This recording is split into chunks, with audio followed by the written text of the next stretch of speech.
கட்சத்தீவில் புனித அந்தோனியார் ஆலய திருவிழா கொடியேற்றத்துடன் தொடங்கியுள்ளது. முதலில் அது தொடர்பான காட்சிகளை பார்க்கலாம்.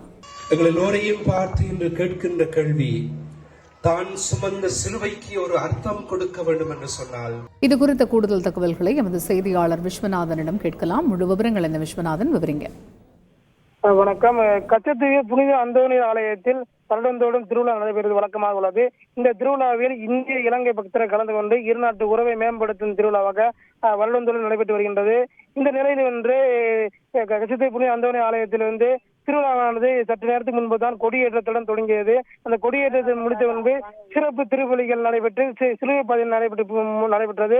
இந்த திருவிழா இந்தியாவிலிருந்து பக்தர்கள் யாரும் கலந்து கொள்ளலை. அதாவது எல்லைதாண்டு குற்றச்சாட்டு கைது செய்யப்படும் மீனவர்களுக்கு ஓராண்டு முதல் 2 ஆண்டு வரை சிறை தண்டனையும், படுகோட்டிகளுக்கு 6 மாத சிறை தண்டனை விதிக்கப்பட்டுள்ளது. இதற்காக ராமேஸ்வரம் பகுதியில் உள்ள மீனவர் தொடர் வேலைநிறுத்த போராட்டத்தில் ஈடுபட்டு வருகிறார். இதனை கருத்தில் கொண்டு இலங்கை நீதிமன்றத்திற்கு கண்டனம் தெரிவிக்கும் வகையில் கச்சத்தீவு திருவிழாவுக்கு இந்திய தரப்பிலிருந்து ஒரு நபர் கூட செல்லாமல் இருந்து வருகின்றனர். இதனால இலங்கை பக்தர்களுடைய மிகுந்த மனவேதனை ஏற்படுத்துகிறது. இதனால் இந்திய இலங்கை ஒருவருடைய விரிசு ஏற்படுகின்ற அச்சம் ஏற்படுகிறது. இதற்கு இனி ஒரு காலங்களாவது மத்திய மாநில அரசுகள் ஒரு நிரந்தர தீர்வை ஏற்படுத்தி இருநாட்டு உறவை மேம்படுத்த நடவடிக்கை எடுக்க வேண்டும் என ராமேஸ்வரம் பகுதியில் உள்ள மீனவர்கள் தெரிவித்திருக்காங்க.